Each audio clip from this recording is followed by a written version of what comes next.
never forget the first time I saw the amazing Mortimer. He wasn't like the other magicians at the fair. Most of them had shiny costumes and big smiles. Mortimer's suit was dusty and too tight, and his smile stretched too wide, like he was trying too hard. But the crowd loved him. When he stepped on stage, he brought out a sack, dirty and stained, like it had been dragged through mud. It made me feel uneasy. "Ladies and gentlemen," Mortimer said, his voice booming, "prepare to be amazed." The first trick was simple. He reached into the sack and pulled out a shiny coin, then another, and another. "Wow," a little girl next to me whispered. But then the tricks got strange. Mortimer reached into the sack and pulled out a hand. A real hand. It looked pale with bluish veins and the fingers twitched. The crowd gasped, then laughed and clapped. "It's all part of the act," someone behind me said. But I wasn't so sure. Next, he pulled out a foot, then an ear, then something that looked like a spine. Each time the crowd cheered louder, but my stomach churned. "Now for the finale," Mortimer shouted. He reached deep into the sack, struggling like he was pulling something heavy. When he yanked it out, the crowd erupted in applause. It was a head, a human head. The face was frozen in terror, its eyes wide and staring at nothing. I couldn't clap. I couldn't even breathe. But the crowd, they were laughing, cheering like it was the best trick they'd ever seen. After the show, I couldn't get the image out of my mind. "It was fake, right?" I asked my friend Sarah as we walked to the parking lot. "Of course," she said, rolling her eyes. "It's just a magic trick." But I couldn't shake the feeling that it wasn't. As we passed the back of the fairgrounds, I spotted Mortimer's work van. It was old and rusty with the words "The Amazing Mortimer" painted in faded letters on the side. Something about it pulled me closer. "Come on, don't be weird," Sarah said, tugging my arm. "I just want to see," I whispered. The van's back doors were slightly open. I peeked inside, and that's when I saw them. Bodies, dozens of them crammed into the tiny space. Arms, legs, torsos piled on top of each other like forgotten toys. The air reeked of rot. My stomach lurched and I stumbled back, my hand over my mouth. Suddenly a shadow fell over me. "Enjoying the show?" Mortimer's voice purred. I spun around. He stood there, his dusty suit even dirtier up close, his grin too wide. "It's fake," I stammered. "It's just an act." His smile grew. "Is it?" Before I could run, he grabbed my arm, his fingers digging into my skin. "You've seen too much," he hissed, "but don't worry. You'll be part of the finale tomorrow." Now I sit in the dark, my heart pounding, surrounded by the smell of death. I'm in the van, and I'm not alone.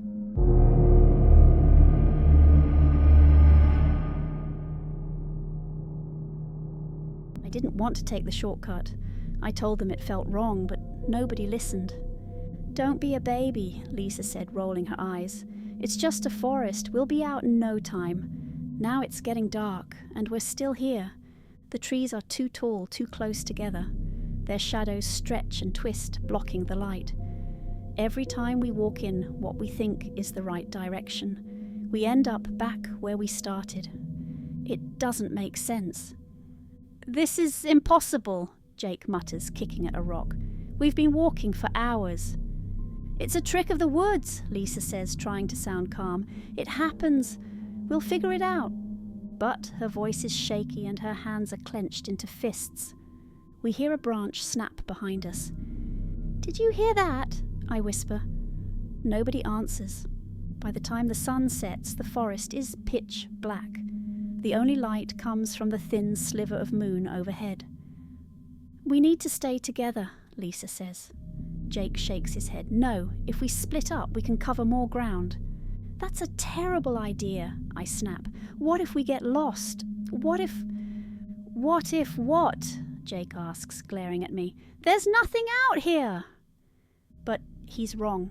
The first scream comes from far away. Jake had stormed off earlier, muttering something about idiots who don't listen. Now, his voice is shrill and filled with terror. We run in the direction of the scream, but we can't find him. Instead, we find pieces. Blood smeared on a tree, a single shoe lying in the dirt. Lisa starts crying, her whole body shaking. "What's happening?" she whispers. "What is this?" I don't know how to answer. As the night deepens, the forest seems to change. The air grows heavy, like it's pressing down on us. The trees look like they're moving, shifting closer together, trapping us.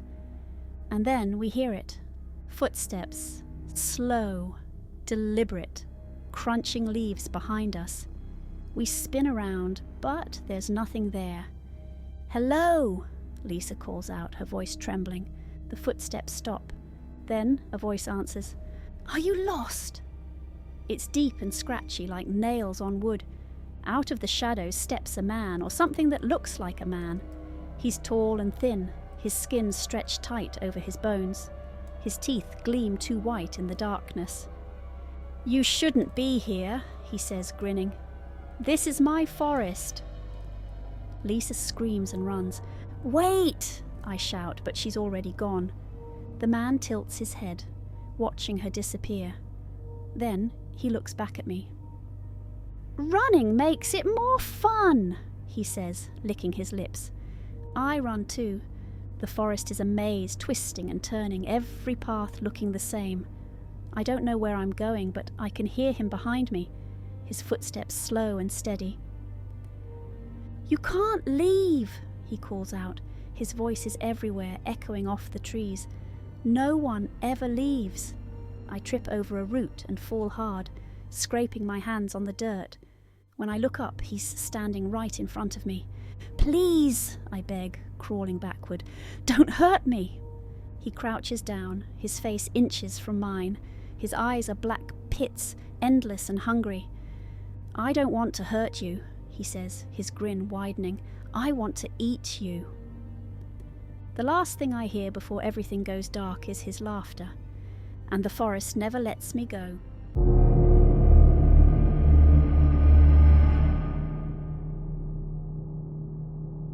I don't remember how I got here. All I know is the basement. The walls are cold, damp concrete. The air smells like mildew and old dirt. There's a single bulb hanging from the ceiling, flickering just enough to make you dizzy if you stare too long. There's me, and there's Caleb.